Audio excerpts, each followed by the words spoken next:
So we'll go ahead and start with some announcements. Hello, everyone. Welcome to today's Legal Insight session.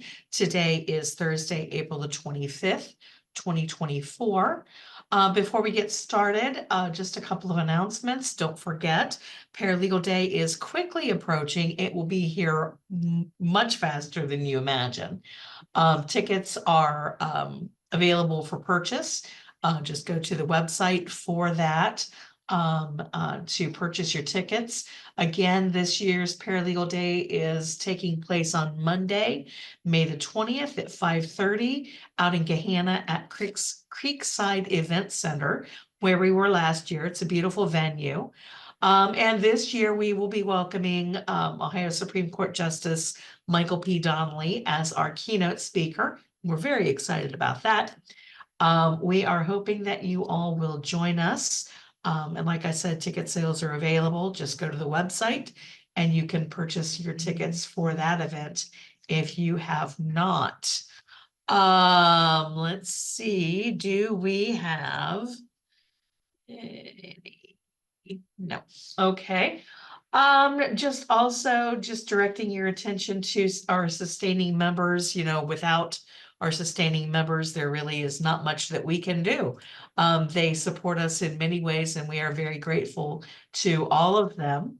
Just wanted to give a shout out to Steve Hager and Veritext and Dean Borger of Borger Investigative Services. They recently renewed their sustaining membership with PACO, and we're very grateful to have them on board for another year. And we have a new sustaining member. His name is Steve Chase, and he is with Sylvania Investigative Services. Really great guy. I've talked to him a couple of times. They offer a number of investigative services throughout Ohio. His team has a combined 100 years of service, and their staff is committed to positive professional results. So we are glad to have them on board. Let's see. NFPA, we did have our Region 3 meeting last night. Some exciting things are coming up. Two of the things that are coming up most quickly. There are 2 CLEs that are being offered during the month of May. These CLEs are both being held remotely, and they are available for purchase on the website for $25 for members. The first is on May the 9th. The topic is remote online notarization, being presented by Madeline Urich of SignX. And then on May the 22nd, attorney Ellie Barr, who is an experienced family law attorney in Pittsburgh, is offering a CLE titled Improving Outcomes for Families with Structured Co-Parenting Communication. So if you are in the family law arena or simply interested in that topic, you can certainly go to the NFPA's website and get more information on that. Moving right into today's presentation. Today, we are pleased to have with us Morgan Morissette. Morgan is the statewide pro bono coordinator for Catholic Charities Diocese of Cleveland.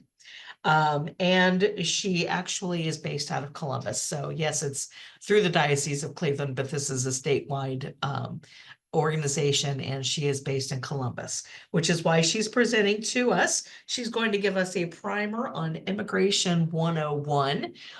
It's a topic that is very important, and I'm sure a lot of us have little familiarity with the immigration system, so we will learn a lot today, I'm certain. Prior to joining Catholic Charities, Morgan was an attorney at Community Refugee and Immigration Services for 9 years, representing clients in immigration matters. She volunteers as a trainer and organizer with the Ohio chapter of the National Lawyers Guild and graduated cum laude from Case Western Reserve University School of Law. Welcome, Morgan. Thank you so much for being here today and sharing your time and expertise with us. I will turn it over to you, but I will mention that if any of our participants today have questions during the presentation, you can feel free to raise your hand, or if you'd prefer to put your question in the chat, I will be monitoring the chat and bringing questions to Morgan as they come up. So with that being said, Morgan, we will give the floor to you.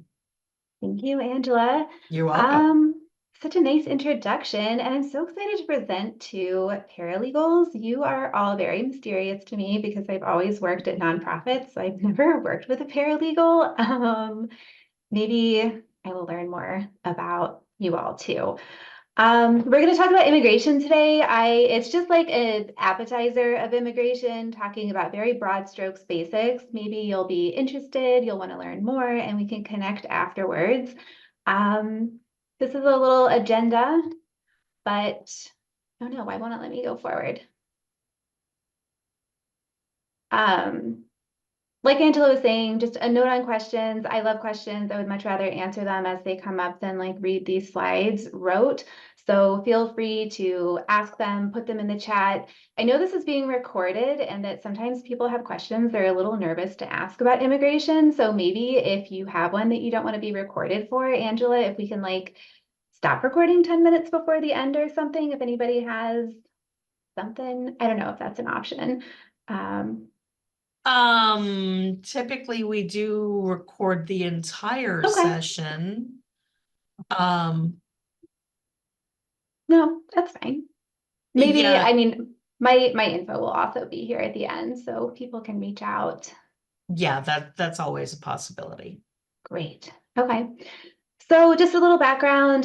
This Mhm. is a joint project between Catholic Charities and the Ohio Access to Justice Foundation. Our little project is called the Statewide Training and Assistance Network, and we created the project to address the legal needs of Afghan asylum seekers who were evacuated from Afghanistan when the Taliban retook Kabul and were evacuated to the US with no real plan for how they would be able to remain in the US.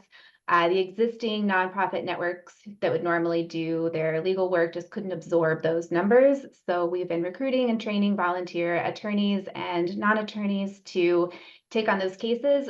But as those cases have kind of been wrapped up, we are expanding into other areas that can be addressed by volunteer attorneys. At the end, we'll talk about some volunteer opportunities. And the long-term goal here is to foster capacity in Ohio for clients with immigration needs. All attorneys should understand the basics of immigration law. Most of them don't, which is fine. That's what I'm here for. Some reasons for that are immigration status intersects with almost all areas of law, family law, criminal law, real estate, business, almost everything. You're going to get clients sometimes who have issues that intersect with immigration, and it's helpful to understand immigration so that you avoid malpractice. Your clients might have questions and anxieties about how their immigration status affects their cases, what risks they face with a particular outcome for their case, and knowing the immigration basics helps you address those needs. And also, immigration is an in-demand area of law. Sometimes people really like it and they want to switch practices and be immigration lawyers. Some key terms that we're gonna like hit on throughout this, here they are: citizen, naturalization. Lawful permanent resident means green card holder. They're the same, people use them interchangeably. Immigrant, non-immigrant. So you'll hear these as we go along. Some of them might be new to you, some of them might not be. The one I like to draw attention to are the last two: removal/deportation. They mean the same thing. And EWI means entering without inspection. That means you cross the border, either at the US-Mexico border or the US-Canadian border, without being detected by law enforcement. So some people incorrectly say illegally, or well, that's actually what they usually say, but EWI is the legal term. That's what you'll see in court documents. If your client presents you with a court document that says they're EWI, that's what that means.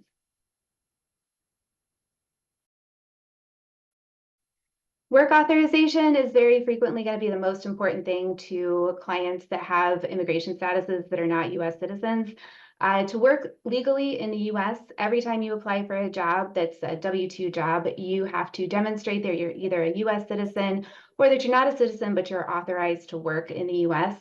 Part of the paperwork you do every time you get onboarded at an employer.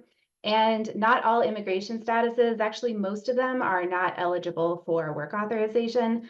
And in addition to meaning you can't work without work authorization, you also can't get ID in most states, which makes all things in life more difficult. If you just pay attention for a month to how many times you have to prove your identity, you buy a drink, you go to a doctor's office for the first time, it's very frequent, and it is very difficult to navigate even getting your children enrolled in school without lawful identification. If you are eligible for work authorization, filing it can be expensive, and it can take months or even years for immigration to send you your card, which is just another hurdle that folks tend to face with working. And the effects on not being able to work also extend to family members that are US citizens in mixed status families. So where maybe mom is an immigrant and the kids are US citizens, it affects the whole household. This is just a picture of work authorization. This is what they usually look like. So if you have a client who might have immigration related needs, or their other kind of case that they're doing with you intersects, the first question you're usually asking is, what is my client's immigration status? It helps you determine what their available remedies are, what effects a criminal charge might have on them. So what is their status? There are kind of three, well, there's a bunch, big like buckets of status with other smaller statuses under them. First one is non-immigrant status.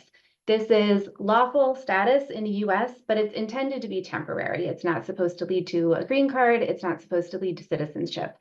So student visas, for example, temporary worker visas, visitor visas, DACA, which is a temporary status for individuals who were brought to the US as children during a certain time period.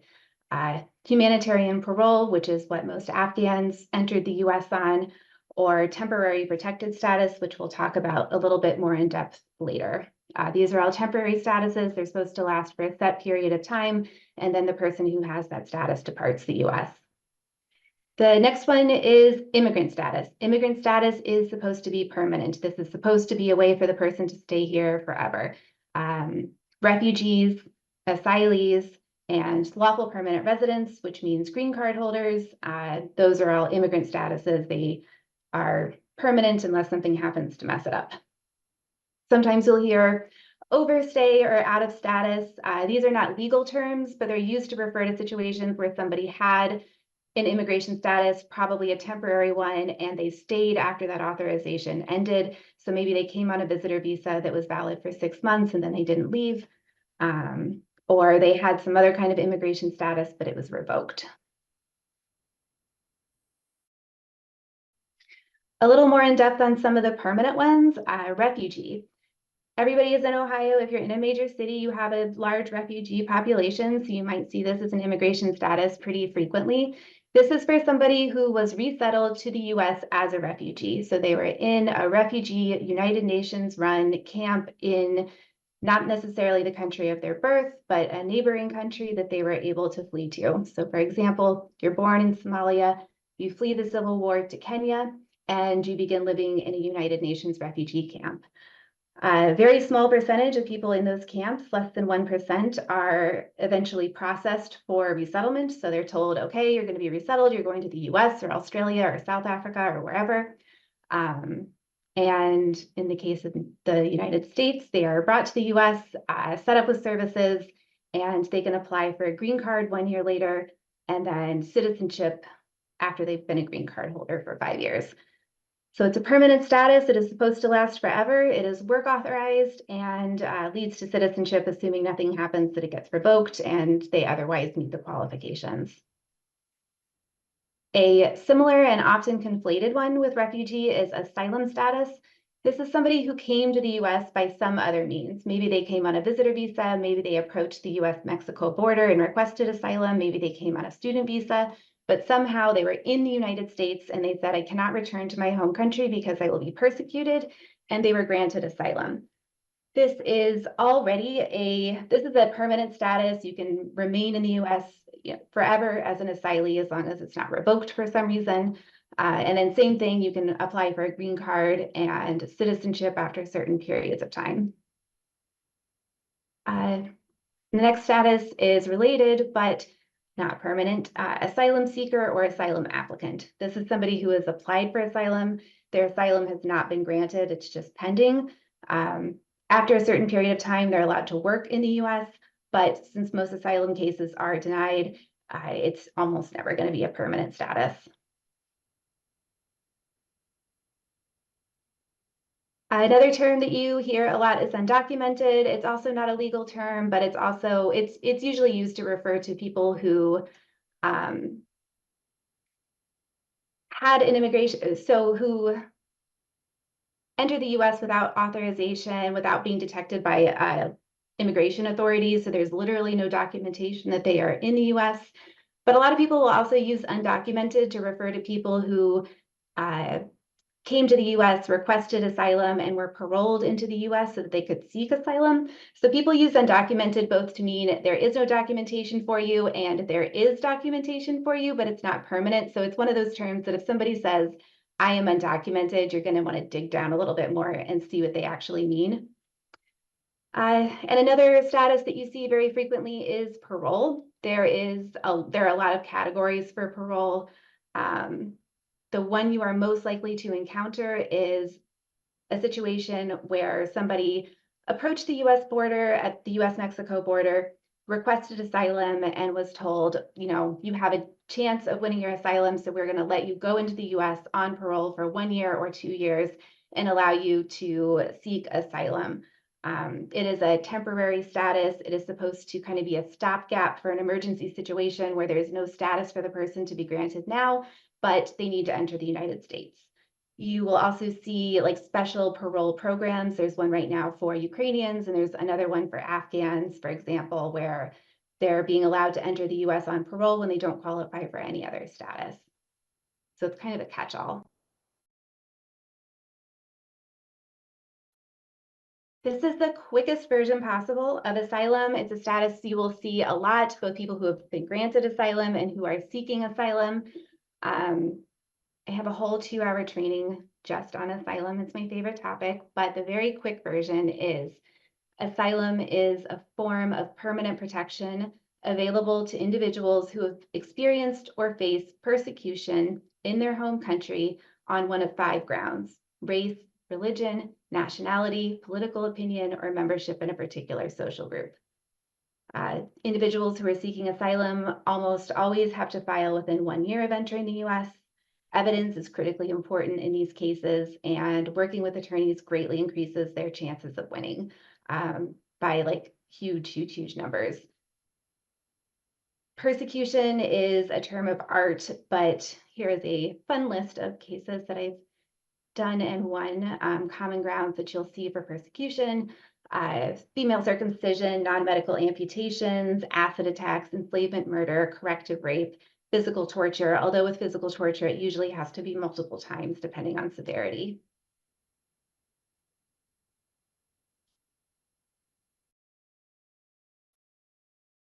Are there any questions so far before we get into a couple of other statuses a little bit more in depth?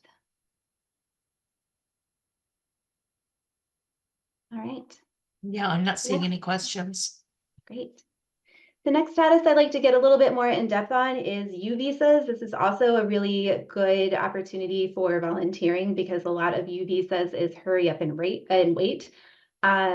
U visas are available to individuals who are the victims of certain enumerated crimes in the US. This is a list of crimes. And then they're helpful to law enforcement investigating those crimes. So for example, you were the victim of abduction, you reported to the police, you assist them in investigating that abduction. You can ask them to sign off and say that you were a victim and you were helpful and that you therefore qualify for a U visa. It is difficult often to get police and law enforcement to be cooperative in signing because they often just like don't understand what it is they're signing. But if you can get them to do it, it is a really good way to get to status, especially for people who are very vulnerable. Individuals who don't have immigration status are often very reluctant to report crimes because they're afraid of having a law enforcement encounter. And this is meant to counter that. The good thing about it is available and it leads to work authorization and it can lead to a green card and then therefore citizenship. The bad thing about it is you apply, you get that work authorization, which is nice, but because of backlogs, you're not going to see that visa in your hand for about 20 years. So yeah, it is nice to get volunteer attorneys who are interested in communicating with police, getting that paper signed, getting everything submitted, and then giving it back to the client. So it's basically pro se assistance because after you file all of that, you're just, waiting and hopefully we'll all be retired in 20 years. With U visas, I also like to point out that one of the things you can get a U visa for is extortion. So if you have a client who is like, maybe he comes in for family law or something, and he's like, by the way, my boss said he's not going to pay me for some of my work and that there's nothing I can do about it because I don't have documentation and he'll just call ICE if I complain about it, that's extortion. It can be hard to get police interested in it, but if you can, that is a really good route to a U visa. And I've done a lot of those. They're one of my favorites. VAWA, another great thing for volunteers. VAWA is the Violence Against Women's Act, but this can be for any gender. It is a path to lawful permanent resident status for people who were battered or subjected to extreme cruelty by their U.S. citizen, spouse or former spouse, their U.S. citizen parent, their U.S. citizen son or daughter, or if those same relationships, the person is a green card holder, that works too.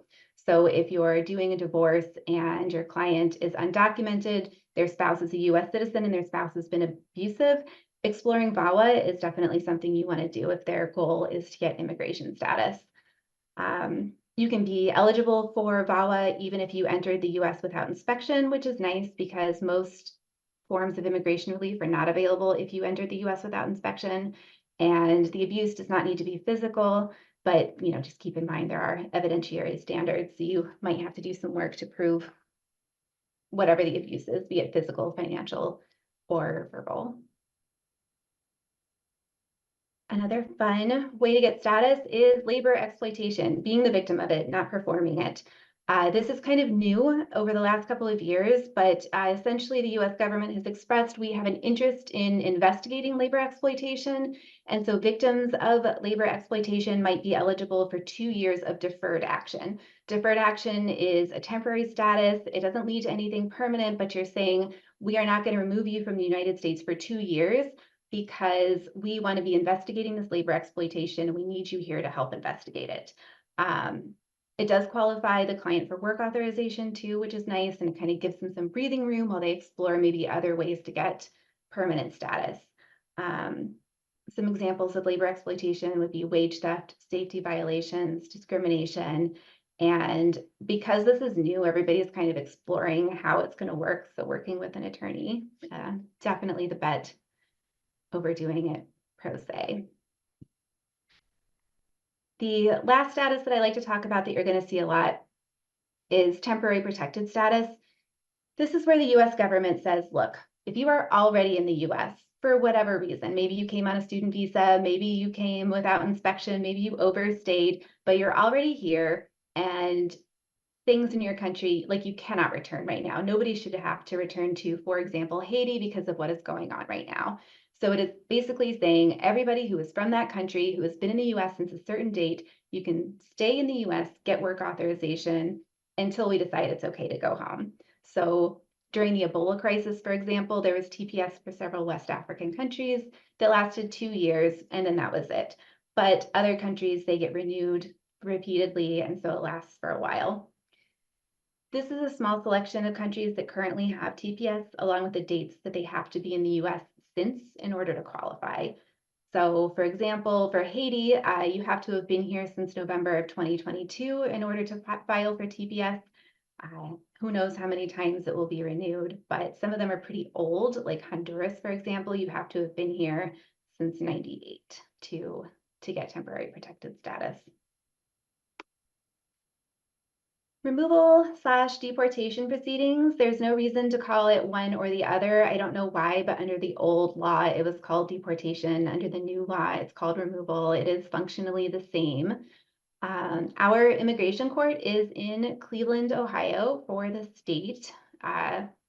Removal, again, it's colloquially referred to as deportation. Clients might find themselves in removal for any one of a number of reasons. It could be they filed an immigration petition and it was denied, like maybe their spouse is a US citizen, they filed for adjustment of status and that application was denied. It could be that they overstayed and had a subsequent law enforcement encounter. It could be that they were convicted of an offense that makes them removable. And it could also be that they presented themselves at the US-Mexico border and requested asylum. Everybody who does that, that is paroled into the US in order to seek asylum, is also put into deportation at the same time. So you leave your country, you walk all the way to the US-Mexico border, you go to the border and you say, I can't return to Eritrea because of reasons. You, if you're lucky, are given parole, which lets you enter the US to apply for asylum.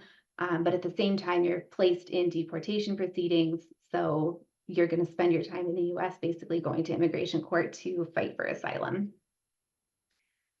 Immigration court is affectionately referred to by attorneys as death penalty cases in traffic court settings because the consequences of removal very often for clients are life or death, but the courts are basically traffic courts, kind of a cattle call.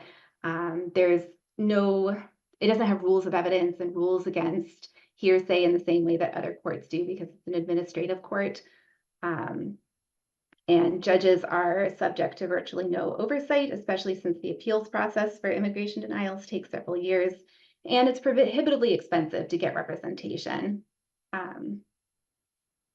Our immigration court, once you remove juveniles, has a denial rate of about 98% for asylum cases, so it is pretty rough out there. So that's kind of the statuses you're likely to see and why it's important. If somebody's goal is to remain in the US permanently, no matter what their initial status, the next step is going to be the green card process, which we're going to talk about, unless anybody has a question about the first third of this. All right. So lawful permanent resident is exactly what it sounds like. You are lawfully allowed to reside permanently in the US.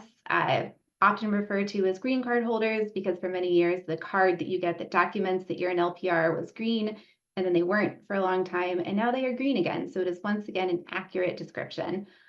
The green card part of the immigration journey is very important because almost everyone has to be a green card holder for either 5 or 3 years, depending on their status, before they can apply for citizenship.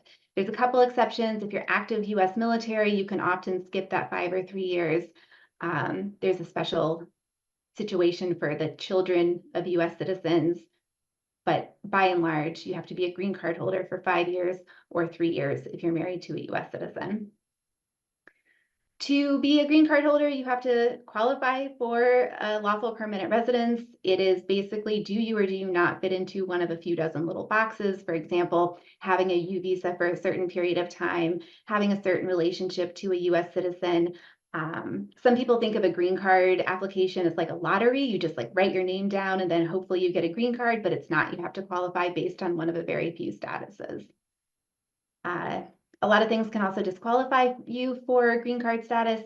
Entering the US without inspection disqualifies you for most paths to green card status, including family-based visas in most situations. Some exceptions, though, are asylum, VAWA, U visas, and there are others. But those are some of the big ones.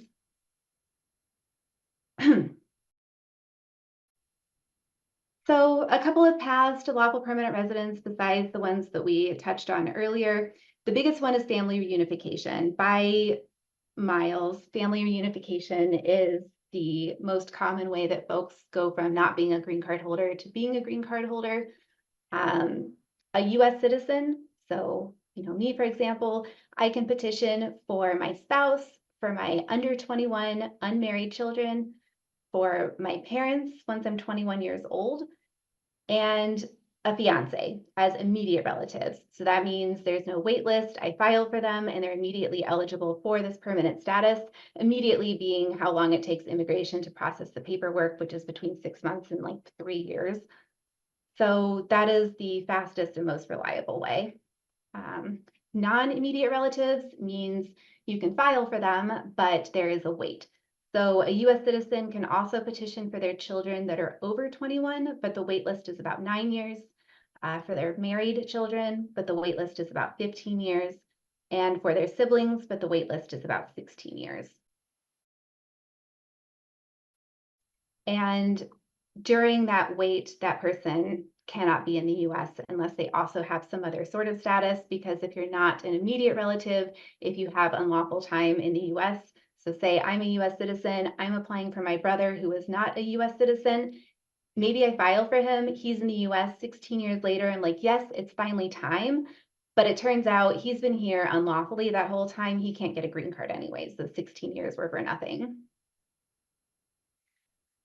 A green card holder can file for their spouse, for their children, and for their unmarried over 21 children, but there's a wait for most of those.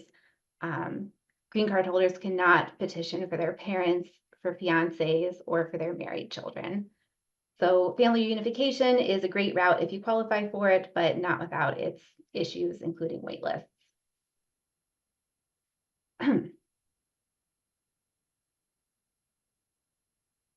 VAWA is another path to being a lawful permanent resident. We talked about VAWA. U visas, same thing. T visas are for certain victims of human trafficking. That is also a path to lawful permanent residence.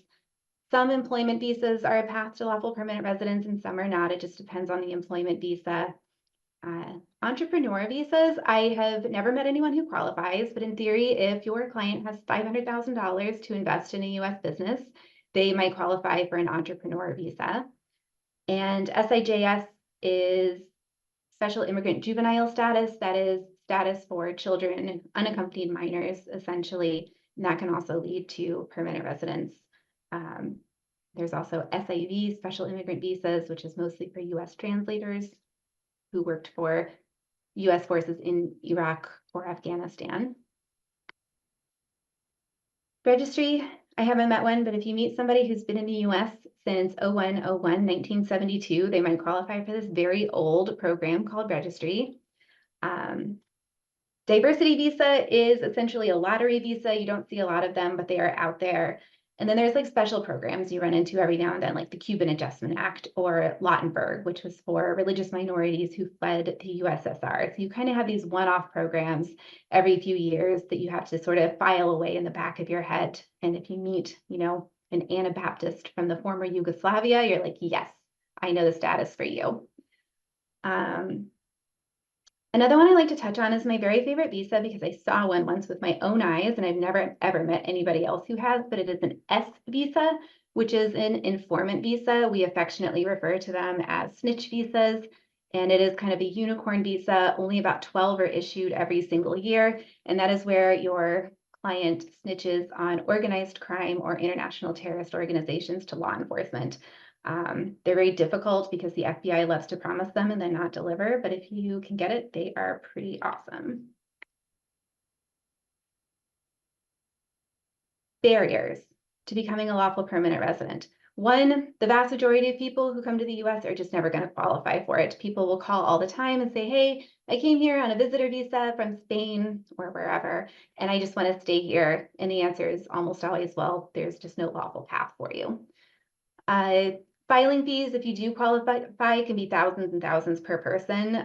If you're, you know, a green card holder or a US citizen and you have like a spouse and 5 children, you're looking at tens of thousands of dollars in fees.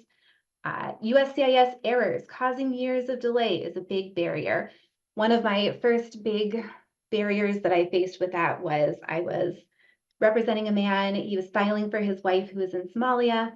And we filed everything, and immigration writes us a letter saying, we need the person in the US who was born in Somalia and now lives in the US, we need his Jamaican birth certificate. He was not born in Jamaica, so I write back to immigration and I say, listen, he wasn't born in Jamaica, you are mistaken, he is Somali. And then immigration denied his petition and said, look, we asked you for his Jamaican birth certificate and you didn't give it to us. So I had to appeal and say, yes, you're right. I didn't give you his Jamaican birth certificate because once again, he is not Jamaican, has never been to Jamaica in his life. And so this whole process, even without me charging him any fees, hundreds of dollars, and it took like 2 years to clear up. Another barrier is that a lot of decisions are discretionary on the part of the USCIS officer, and you just kind of stuck with whatever they decide. And there's also the barrier of power dynamics. Spouse petitions in particular lead to a lot of power imbalance that attracts abusers. So you may start off with a family petition that is a husband and a wife, and the relationship becomes abusive, and now you're trying to deal with these now differing interests. This is a picture of a green card. This is if you get a visa that is actually, you qualify immediately for a green card. Sometimes these visas will say, if you see in the little letters at the bottom, upon endorsement serves as a temporary I-551 evidencing permanent residence. So this is the equivalent of a green card. Any questions so far? I don't see any. We might end up finishing early because there's usually, maybe we'll have questions at the end. So you're a green card holder, you would like to become a citizen. There are 4 broad categories of how that happens, becoming a citizen. First, most common is you're born in the US. Everybody who is born in the US subject to the jurisdiction of the US is a US citizen at birth. So if you were born here, almost always you're a US citizen. The one exception to that, which I run into once in my life, is if you're born in the US, but your parents are diplomats and therefore not subject to jurisdiction in the US, then you are not a US citizen despite being born here. But it is very rare that you're going to run into someone in that situation. The second is birth abroad to US citizen parents. So, mom and dad are US citizens, but they're on vacation in Canada for some reason, and they have you here. In almost all circumstances, that child is still going to be a US citizen at birth. There are some requirements for how long the parents have physically been in the US, but by and large, if you're born abroad to US citizen parents, you too are a US citizen. At birth, but before the age of 18, when a parent naturalizes. So that is where you usually have a whole family, they come to the US, everybody gets green cards together, and while the kids are still under 18, mom or dad or both becomes a US citizen. Those children that are green card holders and live with their parents become citizens automatically. It's not common that this happens, but something that feels really good is somebody comes in, they have what they think is a really complicated immigration case, and you look over their history and realize that this is their situation, that they were green card holders, their parents naturalized, and they are a citizen, and you get to tell them, like, none of this other stuff happens, you're a citizen, we just need to apply for the documentation proving that.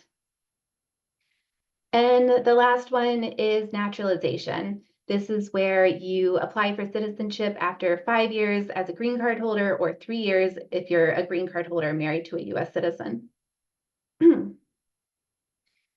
Largely, if you become a citizen after birth, you're going to have something that looks like this, a certificate of naturalization that just says when and where you became a citizen and has your picture. Except they used to tape these pictures on, and so they all fall off, and then they seem pretty useless to me. Oh, I think there's something in the chat. My employer requires everyone to have US government security clearance, secret level only. Are there any exceptions to green card holders, EADs, etc.?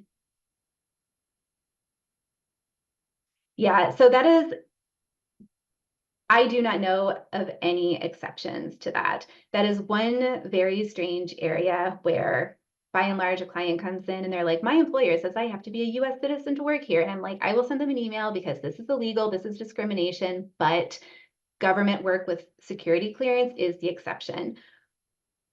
What I will say is, okay, I have had clients who are not US citizens who are, for example, nuclear scientists. And the laboratories they work for find a way to let them do these jobs, even when they're not US citizens. So I think if the motivation is there, there might be a way, but I don't know what it is because these are for people who can afford attorneys that do not work at a nonprofit. But if you email me, I will try to look into this more. Can you explain how and why Haitians who were in the US under TPS status were deported to Haiti by the Biden administration? So it depends on the situation, but there's probably like a few kind of broad categories of what you're seeing. So to be eligible for TPS, if you are Haitian, you need to have been physically present in the US since November, I think 6th, I forget the date now, of 2022. So you're seeing a lot of people who came after that date that do not qualify for TPS and are either being turned around at the border when they ask for asylum and they're being told no, or were already in the US in some other way, and so they don't qualify for TPS, their asylum is getting denied, and they're being removed for that reason. Largely is probably what we're thinking of here. There's also going to be like a few people who maybe did qualify for TPS and lost it because of not re-registering on time or for criminal convictions, but mostly you're going to see people who don't qualify because they were here after November of 2022.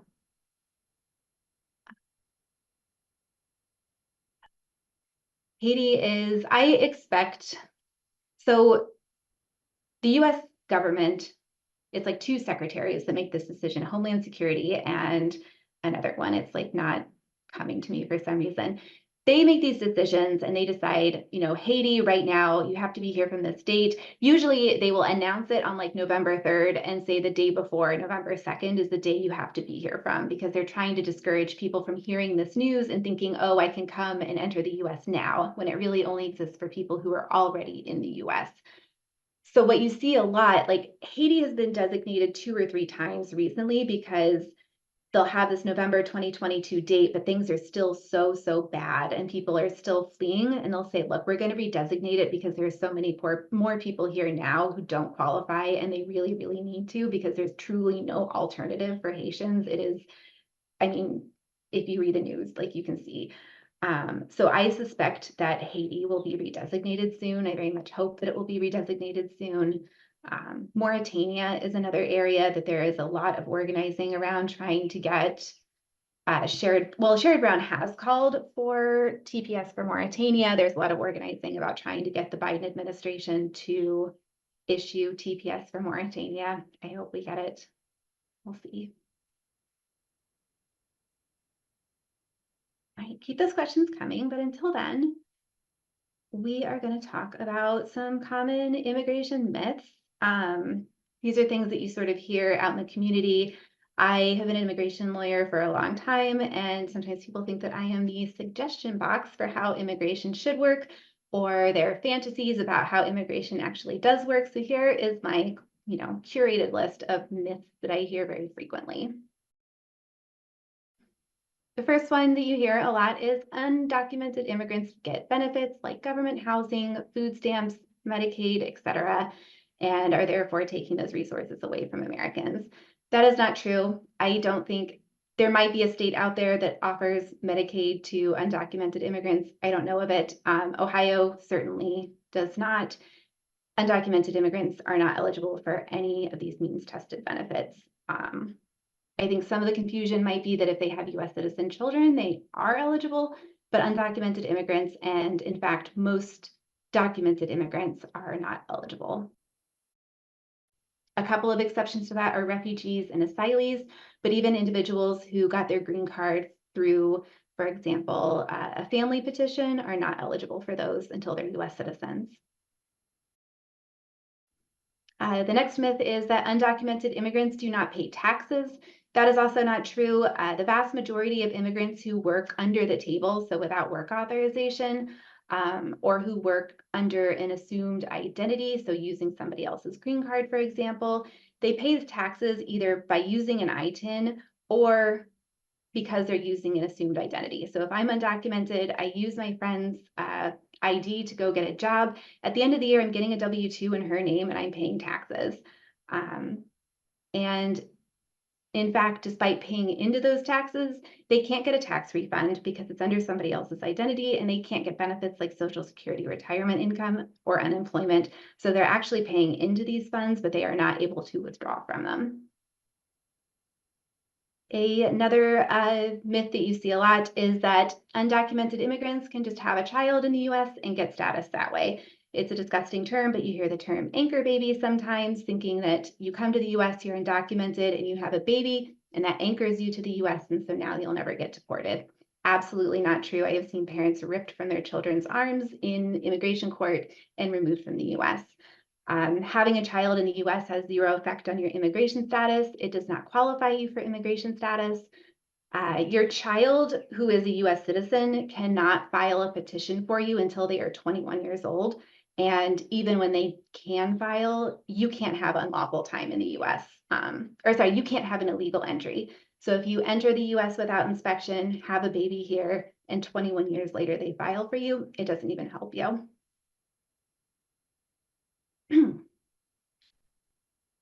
I tried to click on a chat and then I moved the slides. Another myth is just marry a US citizen. You know, you'll hear like that is a solution to being undocumented. You know, wish that it would, but it isn't. US citizens can petition for their spouses, but it is expensive, it is discretionary, and has a very high evidentiary bar. It is a great route to a green card if it works, but it does have to be a real marriage. It has to be a long-standing marriage, and it is not easy.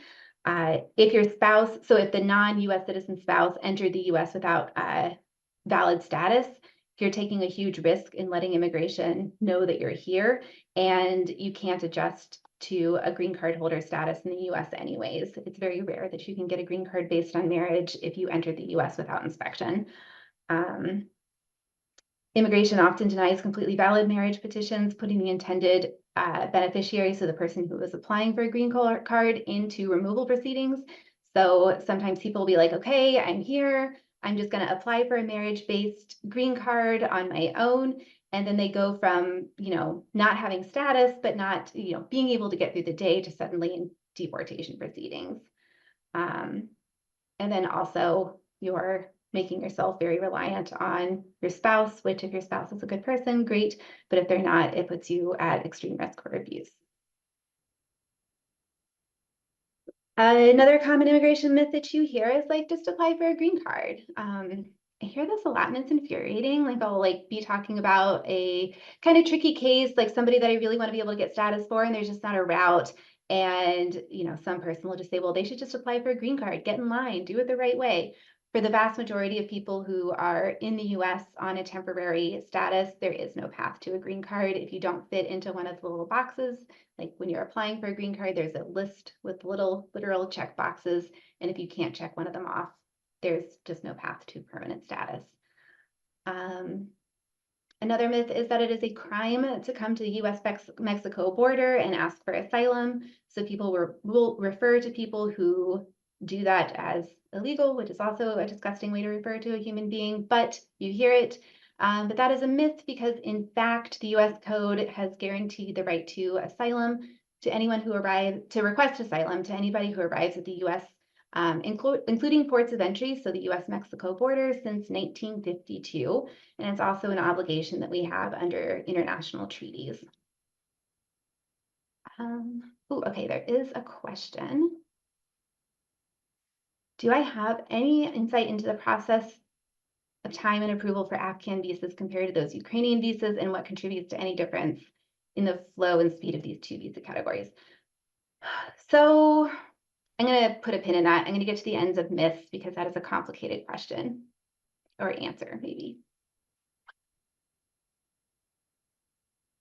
Last myth that I have on here, I think, is that it's easy to get asylum when people are abusing the process. This is something you hear a lot. It is also a myth because the vast majority of cases are denied, regardless of whether or not they are valid or what anybody thinks those approval ratings should be. Almost all asylum cases are denied, so nobody is like getting an easy status that way.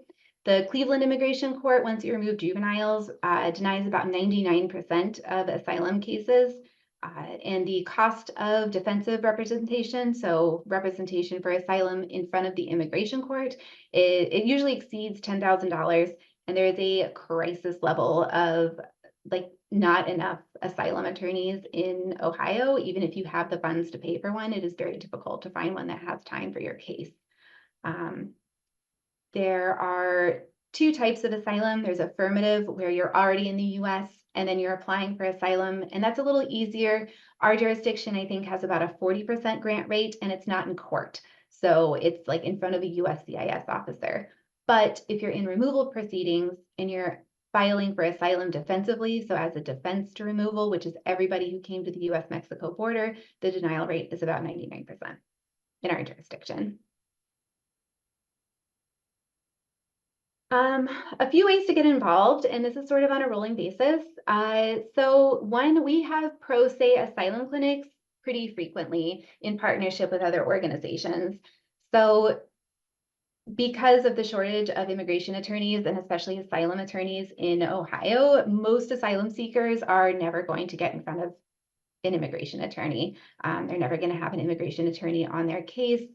And so we're trying to do these pro se assistance clinics where people who are going to be filing pro se, they come in and we try to like make the best pro se application possible and get it filed. The hope is always that in the future, they will be able to afford an attorney, but at least they have something filed that was looked at by an attorney.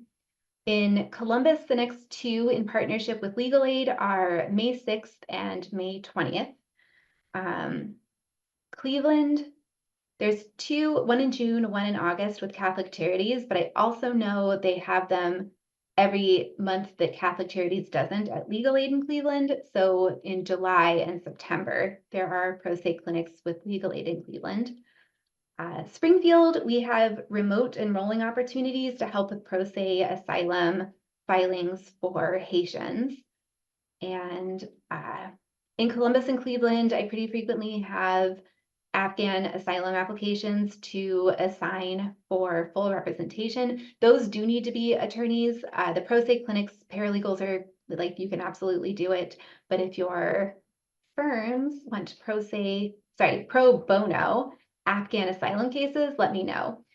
I give you these scary numbers about asylum denial rates. For Afghans, the approval rate is actually 99%. All of these Afghan cases are getting approved. I will hold your hand through the whole process. It is easy and it is incredibly rewarding because your case will absolutely win because all these Afghan cases are winning. Morgan, you said that these clinics were in conjunction with Legal Aid. I'm just curious, which Legal Aid association is that? Is that through Columbus or through the Cleveland Legal Aid Society? Yes, the one in Columbus is through Columbus and then the one in Cleveland is through Cleveland. Okay, so you work with both of those entities. Okay, yes. Thank you. My goal is to work with everybody and try to like make these clinics available. And then other pro bono matters, sometimes a firm will just call me and say, look, I have what I think is a VAWA case, but I don't really know how to do it. Can you walk me through it? And the answer is yes, unless it's like one of those entrepreneur cases or somebody said earlier, like an employment case for a top secret security clearance required job. If it's rich people stuff, I don't know how to do it, but anything else, I will walk you through the whole process. And I can also provide malpractice coverage and interpretation services, and then I will be there to check all your work and provide whatever guidance you need. If you have another immigration matter that you want to do pro bono, or your firm wants to do pro bono, I can provide resources for that. Morgan, we have another question in the chat. Okay. Garth asks, are those seeking asylum required to seek asylum in adjacent countries from which they came? Okay, amazing question. Yes and no. So I think I skipped one on accident. So the approval rate for Afghan visas versus Ukrainian visas. So there are kind of two big things happening. There are these parole processes for Afghans who are stuck in Afghanistan and also Ukrainians that are stuck in Ukraine, sorry. And there's like multiple programs for both of those, so it's hard to generalize. Humanitarian parole applications for Afghans, I still have some from like 2021 that are outstanding. They are taking absolutely forever, and every step takes forever because once immigration approves it, then you have to have an embassy appointment. We do not have an embassy in Kabul, so people either have to go to Pakistan, or some people are going to Rwanda because it seems like the embassy has more capacity there, and then you have to wait for the embassy to do something, and it is taking forever. The Ukraine ones, the ones that are getting approved, are going pretty quickly, but also less people are coming here. For asylum, the Afghan ones are almost all getting approved because everybody who was evacuated here was a US ally, and so that is like a pretty cut and dry asylum application. The only ones I've really seen denied are ones where the person like couldn't show up to the asylum interview because of an emergency, and then it's denied, and then you just kind of ask for it to be rescheduled and opened. For Ukrainian asylum, we don't know the numbers yet because Afghan asylum cases are being expedited. So you're filing and you're getting an interview a few months later. The Ukrainian ones are on the normal time frame, which means you file and then you'll get an interview in like 3 years if you're lucky. So we don't know yet what the numbers are going to be like on that. I have also experienced that a lot of Ukrainians are not wanting to apply for asylum because their goal is to go home, like that there's this optimism that the war will be over soon and then they can go home. With Afghanistan, I think there's less of that optimism about the future, the immediate future of the country. And the gaps are explained by everything from USCIS incompetence, lack of embassy staff, and just kind of the usual suspects. Are those seeking asylum required to seek asylum in adjacent countries from which they came? So the short answer is yes. If you are, for example, you're fleeing Haiti and you're able to escape Haiti and you get to Chile by boat. If you go somewhere that has an asylum process and you're able to apply, yes. There's this firm resettlement doctrine where if you were offered some firm resettlement or if you were offered or were eligible for firm resettlement in another country, you're not eligible for asylum here because you were given this opportunity for firm resettlement elsewhere. And then there are exceptions to that, like if you were offered resettlement in Chile, but in Chile, asylees aren't allowed to have work authorization, then you can argue it wasn't really resettlement because I couldn't have worked and supported myself there. So there are like exceptions going both ways. There's also an exception for I fled my country and I had a layover on an airplane in France for 3 hours. You could have applied for asylum in France, but when you're just there long enough to arrange forward travel, usually you won't be subject to that. So the answer is yes with exceptions and also no with exceptions. So it's going to be very case by case. And sometimes you even have to get down into the nitty gritty of like, well, South Africa says that asylum is available and they say that they offer this person some sort of resettlement, but what does that really mean there? And is it really conceivable to live that way there? I'm with Legal Aid of Columbus. Hi, Candace. And I have information. Oh, yes. Okay. So Candace, if you haven't already, drop that link in the chat. There's a registration link. And if anybody wants to do the ones in Cleveland, let me know, or if any of these volunteer opportunities kind of spark something, give me an email. Yeah, so Lori says we're seeing a long wait for humanitarian parole visas. At the very beginning, when Afghans started getting evacuated to the US government was like, look, we're doing this special humanitarian parole process where if you're an Afghan translator, you're here in the US, your wife and kids are still in Afghanistan, file all these humanitarian parole applications, pay a bunch of money, and then you'll be able to bring your family here. And they're all still pending. Like some of them are getting approved, but then the actual process of getting from the approval to getting here is also taking forever. So a lot of immigration attorneys, myself included, like stayed awake for 3 weeks filing these and then nothing happened.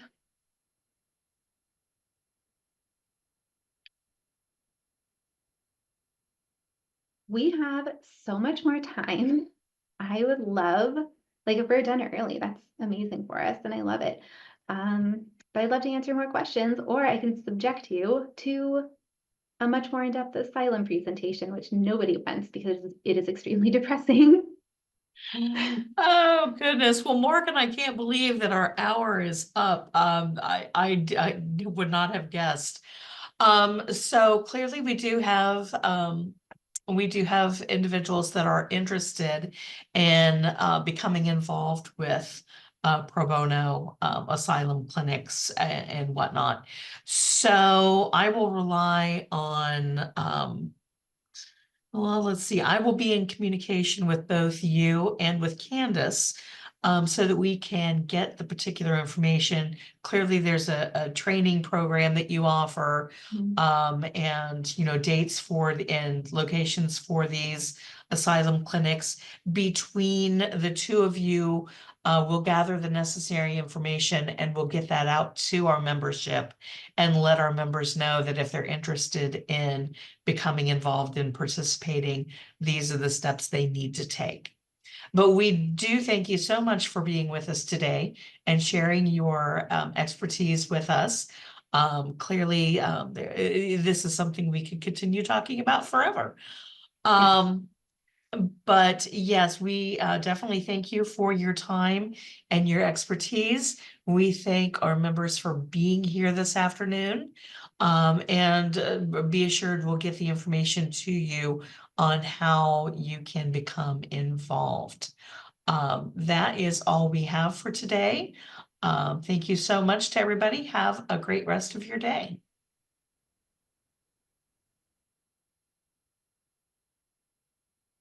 Okay.